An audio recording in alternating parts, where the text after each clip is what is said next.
Hello student. आज हम Rajasthan lab assistant के लिए बायोलॉजी में नीट के प्रीवियस ईयर क्वेश्चन की सीरीज स्टार्ट कर रहे हैं। एक चैप्टर रोजाना करेंगे। 36 दिन में 36 चैप्टर करेंगे। आज पहला चैप्टर है प्लांट ग्रोथ एंड डेवलपमेंट। इसके क्वेश्चन जितने भी करने हैं हमने फुल स्पीड से करने हैं। हमने कोई एक्सप्लेनेशन नहीं देखनी, सिर्फ हमने आए हुए क्वेश्चनों का आंसर देखना है। टिक करते जाएंगे, आगे बढ़ते जाएंगे, कोई एक्सप्लेनेशन नहीं होगी। जिसका बिल्कुल कंसेप्ट तैयार है वो अपना बैठे बैठे यदि फ्री हैं तो वो देख सकते हैं, नहीं तो अपना पढ़ाई कंटिन्यू रखें। चलो स्टार्ट करते हैं। पहला क्वेश्चन, सूची फर्स्ट और सूची सेकंड को हमने मिलान करना है। इसमें क्या है, टर्पेनोइड्स। टर्पेनोइड्स किससे मिल जाएंगे, ये डाई टर्पीन्स, ये क्या हो जाएंगे, डाई टर्पीन्स हो जाएंगे। और लैक्टेंस, लैक्टेंस आ जाएंगे कॉनकैनेवलिन से। और एल्केलॉइड, एल्केलॉइड आ जाएंगे कोडिन। और टॉक्सिन क्या है, रिकिन, रिकिन आ जाएगा। टॉक्सिन क्या है, रिकिन है। इसमें कौन सा आएगा ऑप्शन, ऑप्शन इसमें देखने की ज़रूरत नहीं है, फिर भी बी ऑप्शन ठीक है। टर्पिन्स, डाइटर्पिन्स, लैक्टिन, कॉनकैनेवलिन ए, एल्केलॉइड कोडिन है, टॉक्सिन क्या है, रिकिन आ गया। पोषण की दृष्टि से जंगली प्रकार के जीव वह होता है जिसे अतिरिक्त वर्ती संपर्क प्राप्त करने की आवश्यकता नहीं होती। ऐसे पौधों को क्या कहा जाता है, प्रोटोट्रॉफ। ये एनसीईआरटी में नहीं है। एनसीईआरटी में जो क्वेश्चन नहीं है उनको हम स्किप भी कर सकते हैं। यदि वृद्धि करते हुए पादप का शीर्षोच्छेदन कर दिया जाए तो क्या होगा, साइड वाली जो शीर्ष एक्सिलरी बर्ड्स होगी वो क्या एक्टिवेटेड हो जाएगी, ठीक है, एक्टिवेटेड हो जाएगी। शीर्षक कलिका को काटने का परिणाम होता है, क्या होता है, पार्श्व शाखाओं का निर्माण होता है, फॉर्मेशन ऑफ लेटरल ब्रांचिंग। कैला, क्लाइनोस्टेट से किसका अध्ययन किया जाता है, क्लाइनोस्टेट से अध्ययन किया जाता है ग्रोथ, वृद्धि का, ग्रोथ मूवमेंट्स, जो वृद्धि गति है ना, जो वृद्धि गति है, जो मूवमेंट्स है उसका अध्ययन किया जाता है क्लाइनोस्टेट। प्रकाश अनुवर्ती, गुरुत्वानुवर्ती, यानी कि फोटोट्रॉपिक एंड जियोट्रॉपिक मूवमेंट्स किससे संबंधित हैं, ये ऑक्सीजन से संबंधित हैं, ऑक्सीजन से संबंधित हैं।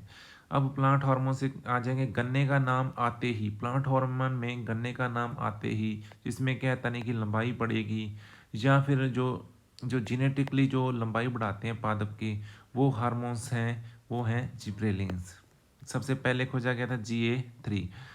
गन्ने का नाम आते ही आपने क्या लगाना है, जिब्रेलिन्स लगाना है। खरपतवार मुक्त बगीचा, खरपतवार मुक्त बगीचा तैयार करना, ये लेकिन माली ऑक्सीजन का उपयोग करते हैं निर्मित करने के लिए, माली किसका ऑक्सीजन का उपयोग करते हैं, लेकिन इससे घास की कोई क्षति नहीं होती, घास की क्षति नहीं होती, एक बीजपत्री की क्षति नहीं होती।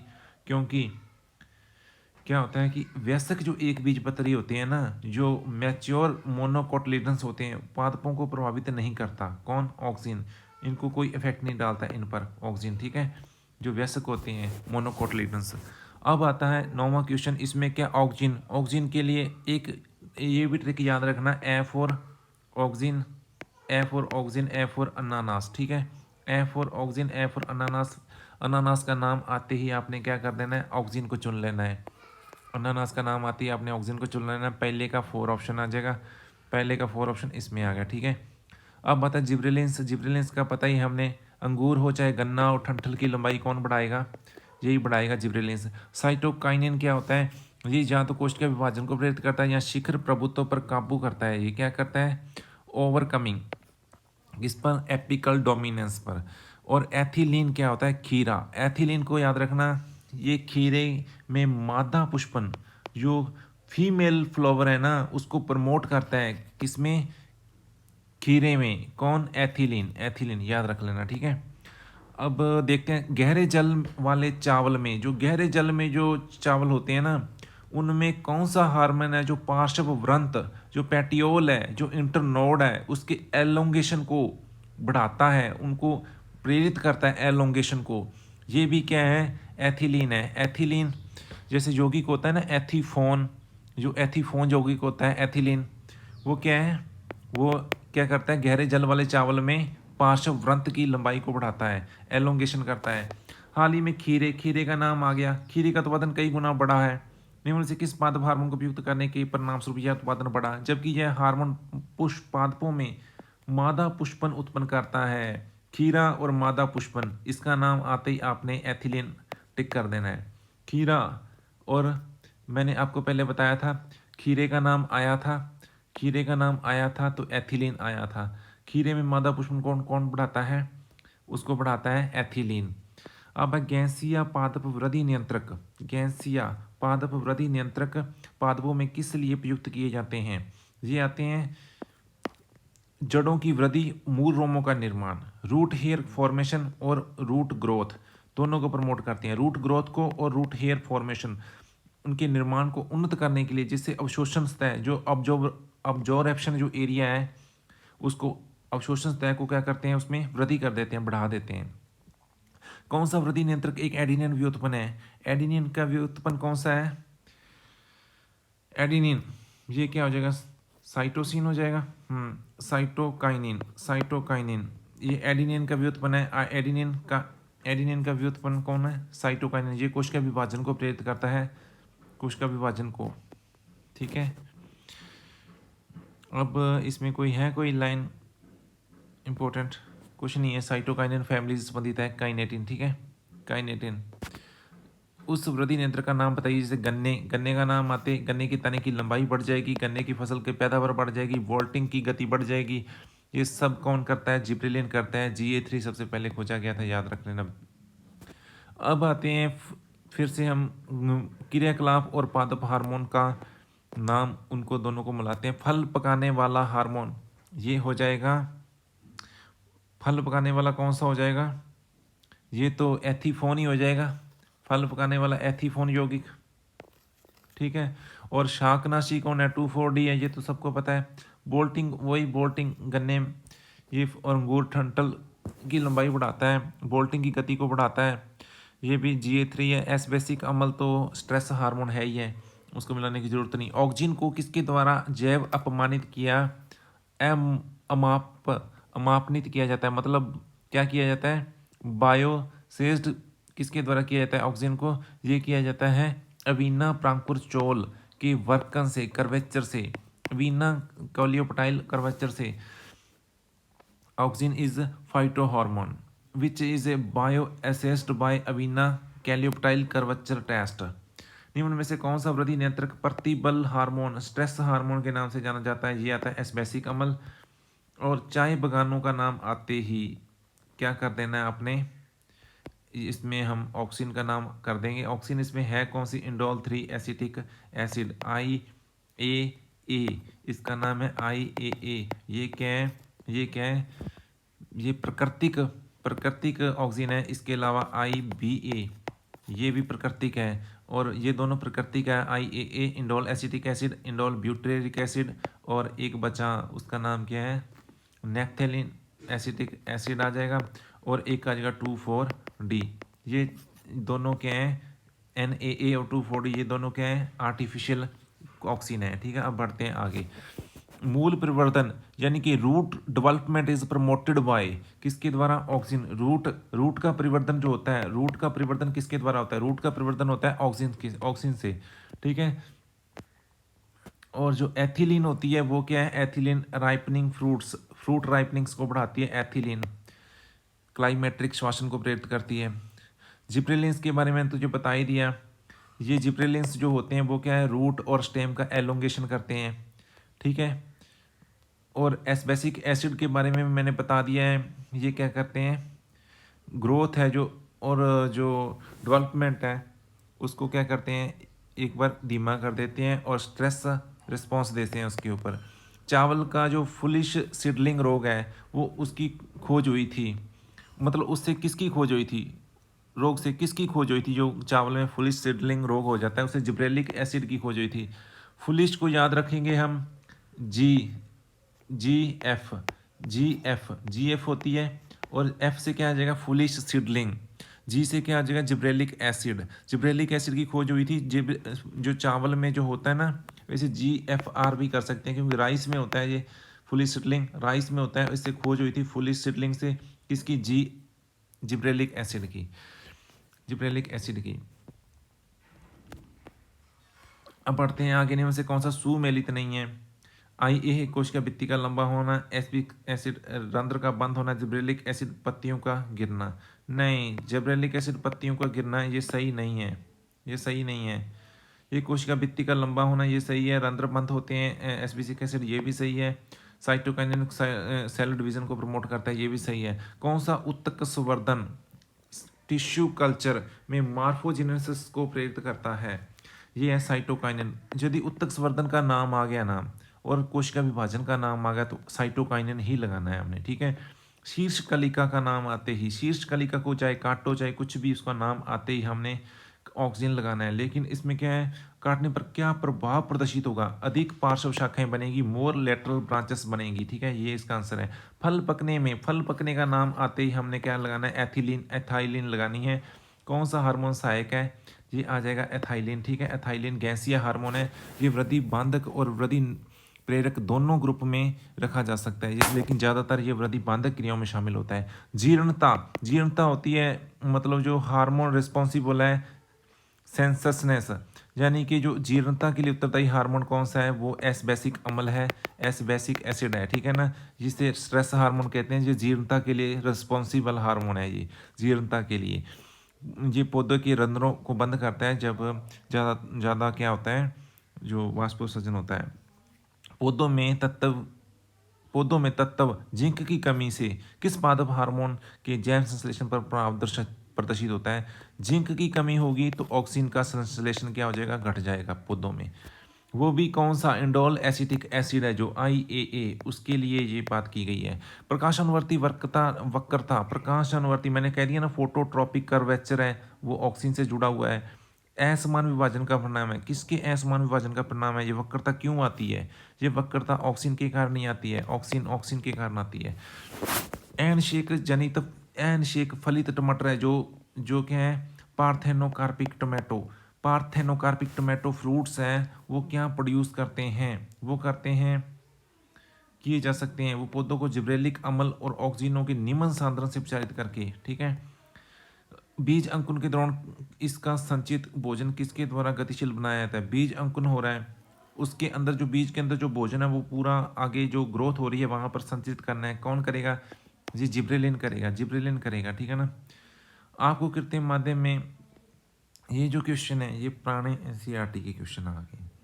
आपको कृत्रिम माध्यम में वेदन की क्षमता वाला एक उत्तक दिया गया, प्रोहा और जड़ों, ये पुराना नहीं है, इसमें है, क्योंकि प्रोहा कलिकाएं और जो जड़ें हैं उन दोनों को प्राप्त करने के लिए हम क्या करेंगे? ऑक्सीन और साइटोकाइनिन में उसको दोनों हार्मोन का यूज़ करेंगे, ऑक्सीन और साइटोकाइनिन, ऑक्सीन और साइटोकाइनिन।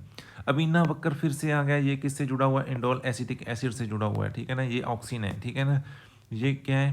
प्राकृतिक ऑक्सीन है। चाय पत्ती के उत्पादन में तने के शीर्ष को हटाना, चाय पत्ती के उत्पादन में तने के शीर्ष को हटा दिया, चाय पत्ती का नाम आ गया। हटाना एक बहुत उपयोगी तकनीक है। यह क्यों होता है?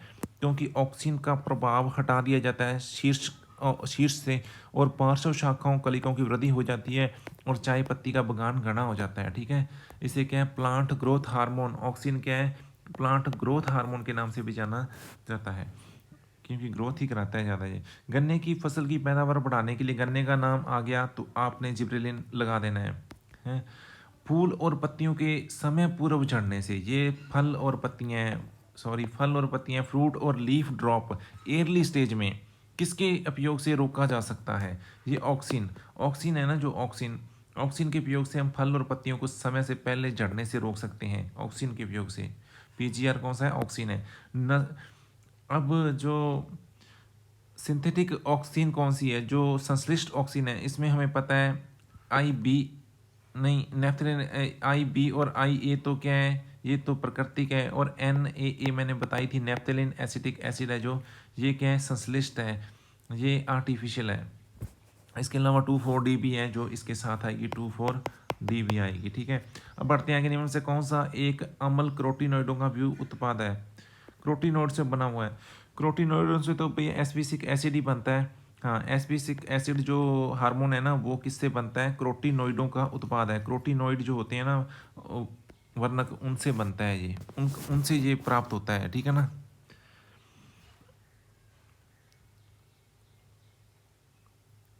अब आता है पुष्पी पौधों में उसकी वृद्धि होने और कार्य करने के दौरान सक्रिय परिवर्तन कोशिकीय प्रक्रिया के तौर पर काल प्रभावन किसमें होता दिखाई पड़ता है। पुष्पी पौधों में वृद्धि होने कार्य करने के दौरान सक्रिय परिवर्तन कोशिकीय प्रक्रिया के तौर पर काल प्रभावन किसमें होता दिखाई पड़ता है। डी, पर्णविलगन में। आलू के कंदों में प्रसुप्ति भंग, प्रसुप्ति कहीं भी हो, चाहे आलू के कंदों में हो चाहे कहीं भी हो, डोरमेंसी को यदि आपने ब्रेक करना है ना, उसको तोड़ना है ना, उसको भंग करना है प्रसुप्ति को, तो आपको हाँ, अरे प्रसुप्ति भंग कर रहे हैं तो हमने जिब्रेलिन का यूज़ करना है, जिब्रेलिन हार्मोन का। और प्रसुप्ति प्रेरित करनी है तो हम एस्पेरिक एसिड का यूज़ करेंगे। ये दोनों याद रख लेना। हरे पौधों के अंतरापर्व क्षेत्रों में जो इंटरनल नोड है, जो रीजन है, इंटरनल नोड रीजन है जो अंतरापर्व क्षेत्रों में, कोशिकाओं का दीर्घीकरण किसके कारण होता है। जिब्रेलिन। मैंने तुझे बता दिया ना, अंगूर का ठंठल हो चाहे गन्ने का, उनकी पोरियां हो, उनकी लंबाई कौन बढ़ाता है। Gibberellic acid. तो ये कहाँ काम करता है, इंटरनल नोड पर, रीजन जो होते हैं ना अंतरपर्वीय क्षेत्र, वहां पर ये काम करता है जिब्रेलिन एसिड।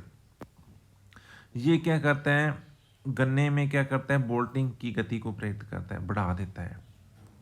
एफ वेंट था, ये वही जई जो ओट्स है उसमें इसने काम किया था। प्रांकुर चोल, यदि प्रांकुर चोल अलग करके 1 घंटे के लिए अगार में रखा जाए तो एक झुकाव उत्पन्न करेगा। अगार एक झुकाव उत्पन्न करेगा। यदि ताजे कटे हुए प्रांकुर चोल ठूंठ के एक और स्थापित किया जाए तो इस प्रयोग का क्या महत्व है। ये इससे ऑक्सीजन का पृथक्करण और सही पहचान संभव होगी। अनानास का नाम आ गया। प्राकृतिक परिस्थितियों में फूल खिलना मुश्किल होता है, उसे जिस अनानास में उसे क्या करना चाहिए, उसे 2,4-D और NAA के अनुप्रयोग द्वारा पूरे वर्ष फल देने के योग्य बनाया गया है। ये याद रख लेना। ये क्या है, जो आर्टिफिशियल जो ऑक्सीजन है ना, उससे अनानास को क्या किया जा रहा है, पूरे वर्ष हम फूल खिलने वाला बना सकते हैं। ठीक है ना, ये हमारा सही है ना, हाँ सही है। अनानास फिर आ गया। अनानास के पौधे को पुष्प उत्पन्न करने के में लंबा समय लगता है। अनानास के उत्पादन को बढ़ाने के लिए वर्ष भर कृत्रिम रूप से पुष्पन प्रेरित करने के लिए कौन सा हार्मोन डालना चाहिए। इसमें डालना चाहिए ऑक्सिन और एथिलीन। ऑक्सिन और एथिलीन डालना चाहिए, और किसी ऑप्शन में एथिलीन है ही नहीं, इसलिए ऑक्सिन के साथ एथिलीन भी डालना चाहिए। पादपों में किसके अनुप्रयोग के लिए बोनेपन आ जाए, जो जेनेटिकली जो ड्वार्फ है ना, उनको यदि हमने उनकी बोनेपन को यदि नियंत्रित करना है तो हम जिब्रेलिक एसिड का यूज़ करते हैं। ये लंबाई से संबंधित है, इसने लंबाई बढ़ानी होती है, चाहे जेनेटिकली लंबाई बढ़ानी पड़े, ये बढ़ाता है उसमें। ठीक है।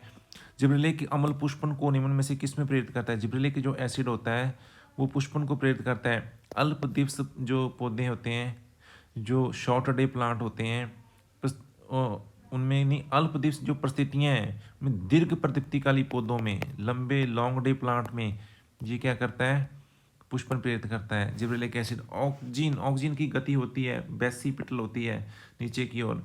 पादप अंगों के विलगन और उनकी आयु रोकने वाला नियंत्रक है। पादप अंगों के विलगन और उनकी आयु रोकने वाला नियंत्रक है कौन सा है, साइटोकाइनिन। विलगन और उनकी आयु रोकता है साइटोकाइनिन।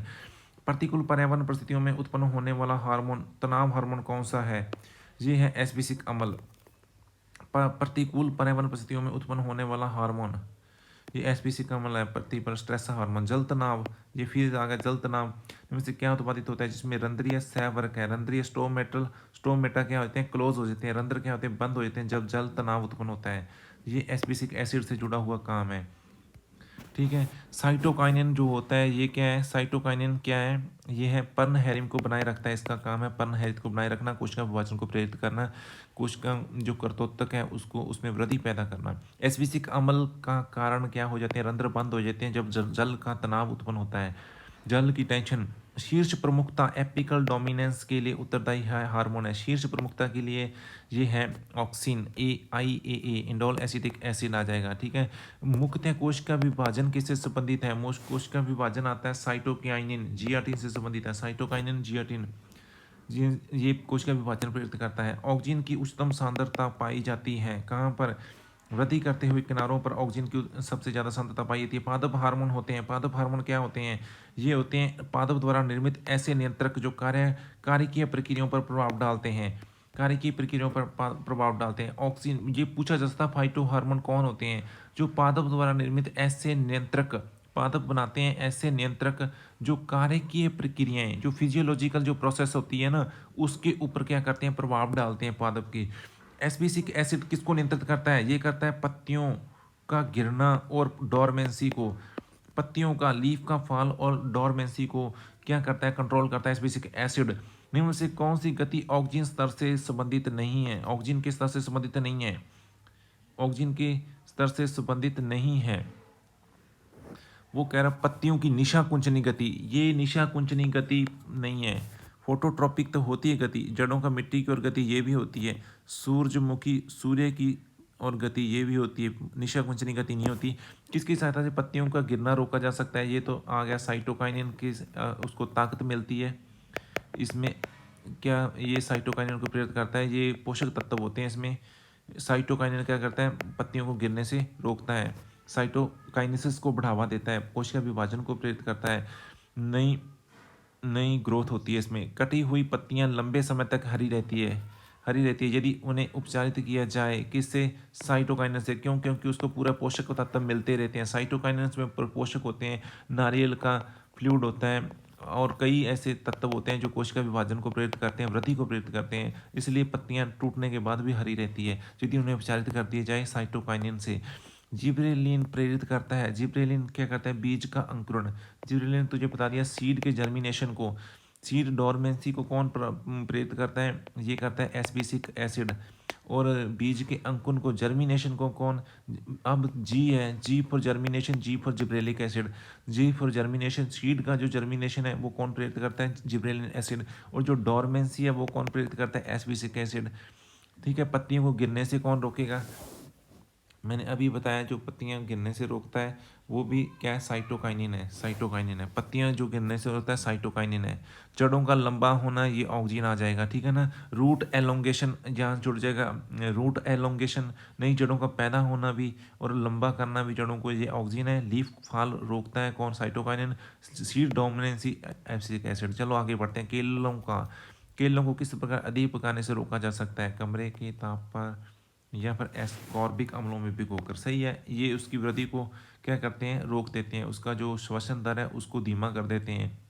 जो फ्रूट क्लाइमेट्रिक श्वसन होता है ना उसको धीमा कर देते हैं, रोक देते हैं, तो उसके पकने की जो स्पीड होती है केले की वो घट जाती है।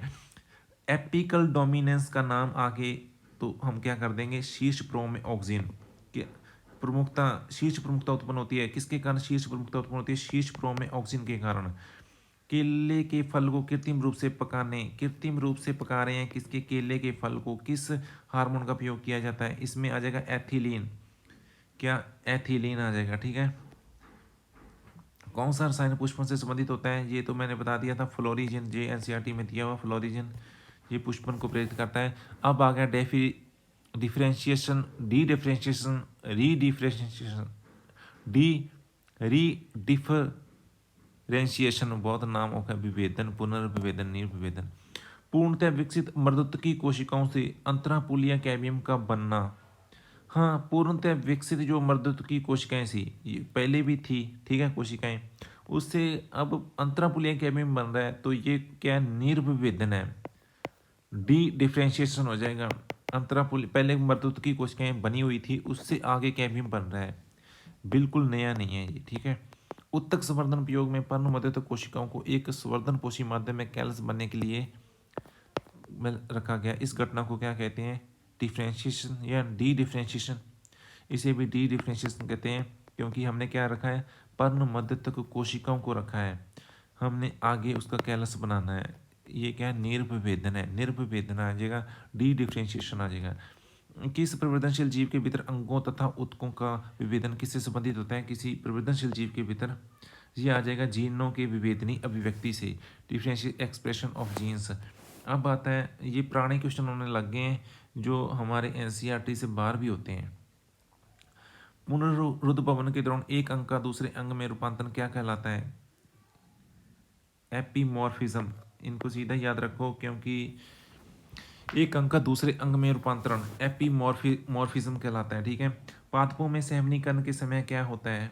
बी, इसमें क्या होता है? प्राक एदा का विभेदन, इसके पश्चात प्राथमिक फ्लोएम और जाइलम का एक साथ निर्माण होता है। प्राग एदा का विभेदन, इसके पश्चात प्राथमिक फ्लोएम और जाइलम का एक साथ निर्माण होता है। प्रोहा का विभेदन किससे नियंत्रित होता है? प्रोहा का विभेदन होता है उच्च साइटोकिनिन, उच्च साइटोकाइनिन ऑक्सिन का अनुपात। प्रोहा का विभेदन D differentiation of shoot is controlled by उच्च साइटोकाइनिन ऑक्सिन अनुपात।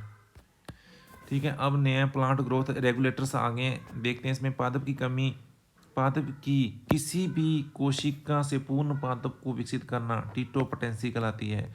फलों का परिपक्वन के लिए आवश्यक है, क्या है?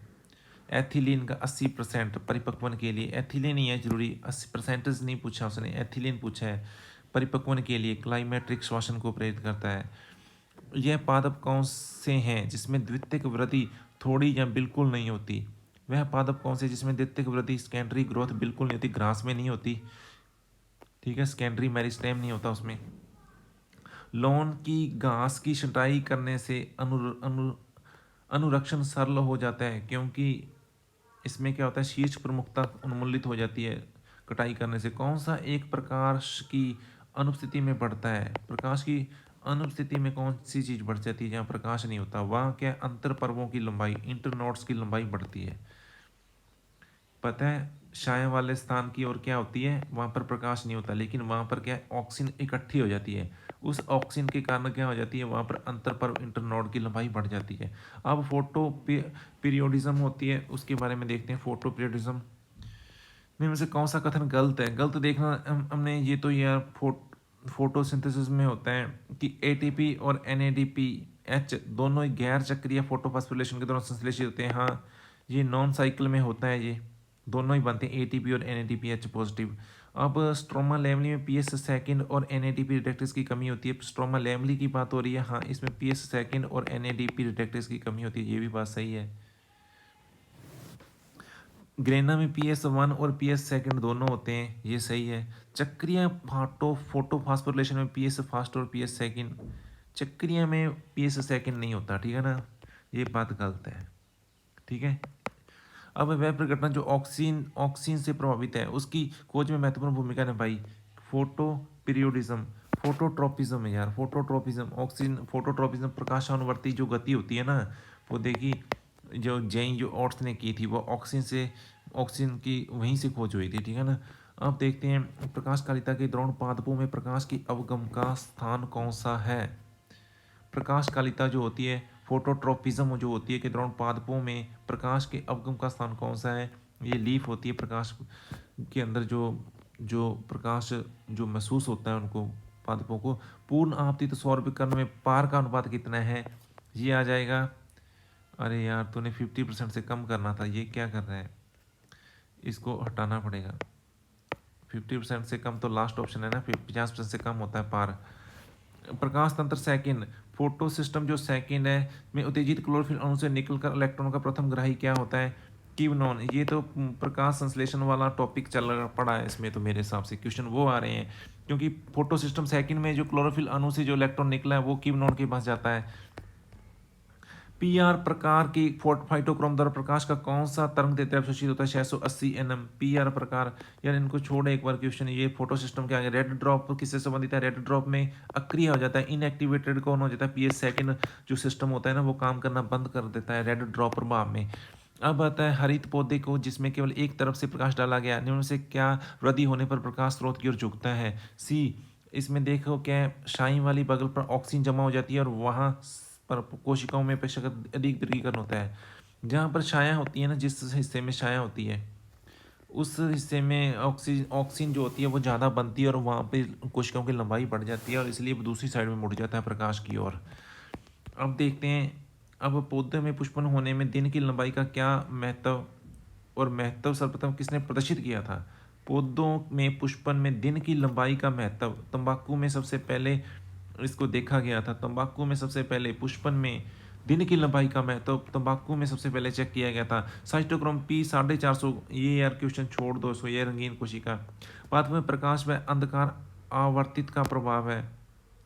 Light and dark rhythm on plants, ये क्या है? पादप में प्रकाश और अंधकार ये दीप्तिकालिता है क्या? हाँ। फोटोट्रोपिज्म, देखना effect of light and dark rhythm जो होती है वो पादपों पर प्रभाव डालती है, उसे क्या कहते हैं? दीप्तिकालिता कहते हैं, फोटोट्रोपिज्म। कौन सा पौधा दीर्घ दीप्ति पौधा है? LDP, LDP long day plant. Long day plant कौन सा है? लंबे दिन वाला, वो आता है पालक, पालक दिया हुआ है। अब आता है प्रोटीनीशियस वर्णक जो प्रकाश से संबंधित क्रियाओं को नियंत्रित करता है, वो है फाइटोक्रोम। ये क्या प्रकाश से संबंधित जितनी भी क्रियाएं उनको नियंत्रित करता है? Phytochrome, phytochrome. अब बढ़ते हैं आगे, साइटोक्रोम। साइटोक्रोम इज ए क्या है? लोहा युक्त पोरफायरिन वर्णक है, Fe कंटेनिंग पोरफायरिन पिगमेंट है साइटोक्रोम। कौन सा वर्णक लाल और सुदूर फार रेड लाइट जो होती है, लाल प्रकाश को अवशोषित करता है, वो है फाइटोक्रोम, फाइटोक्रोम।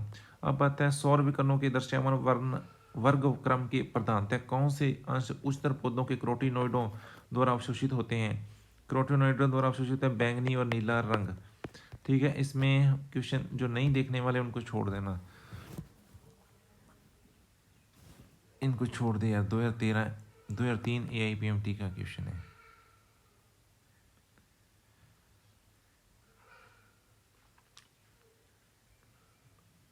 ये लघु दिन प्लांट्स 12 घंटे और 12 घंटे रात के काल चक्रों में रखा गया है, पुष्पन हुआ।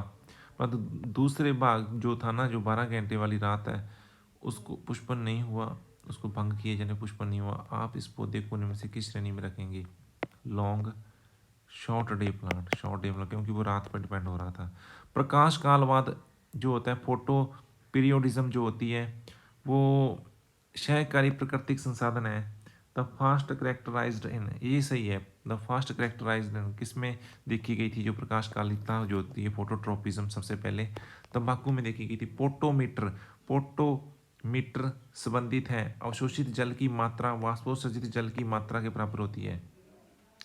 अवशोषित जल की मात्रा वाष्पोत्सर्जित जल की मात्रा के बराबर होती है। ये हो गया। पादप वर्णक क्या है? पादप वर्णक होते हैं क्रोमोप्रोटीन।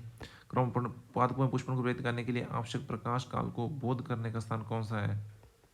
पुष्पन को प्रेरित करने के लिए आवश्यक प्रकाश काल को बोध करने का स्थान कौन सा है?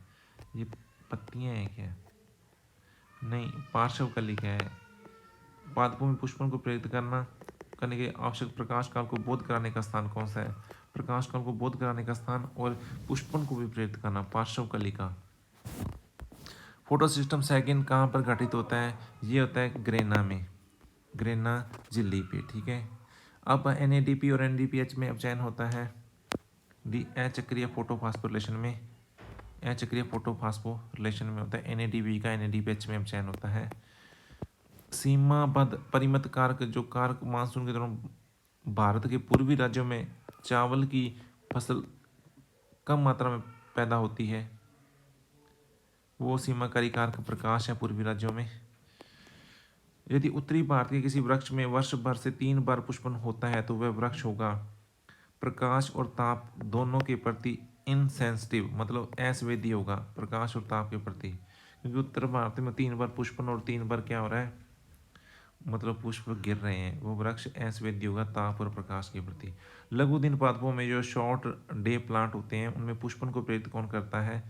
शोचनीय स्तर से कम का प्रकाश काल, शोचनीय स्तर से कम काल का प्रकाश और अबंधित बहुत बड़ी लंबी लंबी रात होनी चाहिए, तब लघु दिन पादपों में पुष्पन प्रेरित होता है। अब फाइटोक्रोम संबंधित किससे हैं? ये हैं दीप्ति काल से संबंधित है। दीप्ति काल मतलब फोटोपेरियोडिज्म, फोटोपेरियोडिज्म से संबंधित है फाइटोक्रोम। बसंतीकरण द्वारा पुष्पन किस में प्रेरित होता है? ये आ जाएगा गाजर में। बसंतीकरण कैरेट में होता है, बसंतीकरण द्वारा पुष्पन कैरेट में होता है। शीत क्रिया पर निर्भर पुष्पन है, शीत क्रिया पर flowering depended on cold treatment. ये आ जाएगा वर्नेलाइजेशन, यानी कि शीत क्रिया यानी कि प्रकाश पर जो जो ताप है ना, ताप है, कोल्ड ट्रीटमेंट, वो उसके द्वारा यदि पुष्पन होता है ना तो उसे कहते हैं वर्नेलाइजेशन, यानी कि टेम्परेचर पुष्पन को कंट्रोल करता है किसमें? वर्नेलाइजेशन में। ठीक है, कौन सा हार्मोन बसंतीकरण को, वर्नेलाइजेशन को प्रतिस्थापित कर सकता है? ये आ जाएगा जिब्रेलिन। जिब्रेलिन इसे हम याद रखेंगे वर्ना, वर्नेलाइजेशन वर्ना। जो वर्ना क्या होती है? वर्ना क्या होती है? वर्ना भी गाढ़ी होती है और जेब्रा जेब्रा क्या होता है? जेब्रा भी जो पशु होता है वो उसमें भी गति होती है और वर्ना में भी गति होती है, दोनों चलने वाले हैं। तो याद रख लेना, जो वर्नेलाइजेशन है उसमें बसंतीकरण, वर्नेलाइजेशन को प्रतिस्थापित कौन कर सकता है? जिब्रेलिन। ऐसे ट्रिक बना लेना है। सीड डोरमेंसी में से कौन से है कि बीज प्रसुप्ति नियंत्रित करने वाला निरोधक पदार्थ नहीं है? प्रसुप्ति नियंत्रित करने वाला निरोधक पदार्थ नहीं है, ये जिब्रेलिक अम्ल नहीं है, ये प्रसुप्ति को रोकता नहीं है। बाकी सारे एस्पेसिक एसिड के से समान है ना, जो ये सारे वृद्धि को, जो प्रसुप्ति है उसको प्रेरित करते हैं, लेकिन ये क्या करता है? जो प्रसुप्ति को रोकता है। भाई प्रसुप्ति ऐसे नहीं भी, प्रसुप्ति निरोधक पदार्थ नहीं है, जिसको प्रसुप्ति को रोकता नहीं है। मतलब ऐसे नहीं है कि तुम प्रसुप्ति को प्रेरित करोगे, ये प्रसुप्ति को हटा देता है जिब्रेलिक एसिड। प्रसुप्ति बीजों में निरोधी पदार्थ को निम्न में से किस उपचार से सही निकाला जा सकता है? निरोधी पदार्थ है प्रसुप्ति बीजों में, निरोधी पदार्थ को निम्न में से किस उपचार से नहीं निकाला जा सकता? डी, एस्कॉर्बिक अम्ल से। प्रसुप्ति को ये तो प्रेरित करते हैं, इससे थोड़ी निकाल सकते हैं यार उसको बाहर। बाकी नाइट्रेट जो होती है ये भी उसको वृद्धि करवाता है, जिब्रेलिक अम्ल भी, और द्रुत शीतल स्थितियाँ भी वृद्धि को प्रेरित करते हैं, तो उसमें अपने आप ही प्रसुप्ति हट जाती है। बीज प्रसुप्ति जो सीड डोरमेंसी होती है किसकी उपस्थिति के कारण होती है? ये होती है एस्पेसिक एसिड, क्योंकि ये चीज़ है ना, जहाँ पर ये हार्मोन है, ये क्या करता है? बीज प्रसुप्ति को प्रेरित करता है। वह कौन सा एक एंजाइम है जो बीजों के अंकुरण को उद्दीपित करता है? बीजों के अंकुरण को, ये मैंने पहले भी बताया, अल्फा इमाइलेज। नहीं, पहले नहीं बताया इसमें मैंने, अल्फा इमाइलेज है इसमें। तंबाकू के पौधे का कौन सा भाग मेलोडिगाइन इनकॉग्निटिका द्वारा, ये कृमि होता है, इसके द्वारा संक्रमित होता है? ये रूट होती है, रूट में जाता है, ये जो कृमि होता है, जो इसमें आरएनए इंटरफेस प्रोसेस होती है, मैं बताऊंगा तुम्हें। ट्यूमर रोग होता है उसमें, RNAi जो प्रोसेस है उसके द्वारा इस पौधे को रोग मुक्त किया जाता है। चावल की जो बात हो रही है, जीवाणुविक पर्णशीलता, इंग्लिश में क्या कहते हैं? Leaf blight of rice. हाँ, leaf bacterial leaf blight of rice. जो बैक्टीरियल लीफ ब्लाइट है, जो जीवाणुविक जो अंग पर्णशीलता है वो चावल में, वो उसको स्पीसीज से किससे होती है? वो मेरे हिसाब से जैंथोमोनास से होती है, जैंथोमोनास। तो याद कैसे रखेंगे? ये देखो तुम, जैंथोमोनास है, ये क्या करता है? चावल में लीफ ब्लाइट रोग को पैदा करता है। गेहूं का काला कीट रोग, ये तो पता ही, ब्लैक रस्ट इन व्हीट, ये होता है पक्सीनिया। पक्सीनिया कैसे याद रखेगा? ब्लैक काला कीट रोग, काला पक्सीनिया, पक्सीनिया, चलो पक्षी, काला पक्षी से याद रख लेना है ना। गेहूं खा गया काला पक्षी, ऐसे याद रख लेना। गेहूं गेहूं खा गया, गेहूं खा गया काला पक्षी, बस इतना याद रख। काला, गेहूं में काला कीट रोग है, जो ब्लैक रस्ट रोग है, वो किससे होता है? पक्षीनिया से होता है, ठीक है ना। ऐसे याद रख लेना कुछ ना कुछ करके। कवकनाशी के रूप में बोर्डेक्स मिश्रण, ये अब नहीं है, ये एनसीईआरटी में। अंगूर की मर्दुल रोमित आसिता, कवकनाशी के रूप में बोर्डेक्स मिश्रण की खोज के साथ किसका संबंध रहा है? बोर्डेक्स मिश्रण से किसका संबंध रहा है कवकनाशी के रूप में? अंग की मर्दु रोमित आसिता, अंगूर की मर्दु रोमिल आसिता। राई का अर्गोट, यानी कि ergot of rye is caused by species of claviceps. Claviceps ये क्या होता है? क्लेवीसेप्स से होता है ये, ठीक है ना। राई का अर्गोट, राई का अर्गोट ये किसके द्वारा होता है? क्लेवीसेप्स से होता है। कवक रोग बीज तथा पुष्पों द्वारा फैलता है। कवक रोग जो बीज और पुष्पों से फैलता है। ए, गेहूं का ढीला smut, loose smut of wheat, loose smut of wheat. गेहूं का कवक रोग जो बीज और पुष्पों द्वारा फैलता है, गेहूं का ढीला स्मट रोग। टीओडाइनर ने खोज की थी, ये है मुक्त संक्रामक आरएनए, फ्री इन्फेक्शियस आरएनए।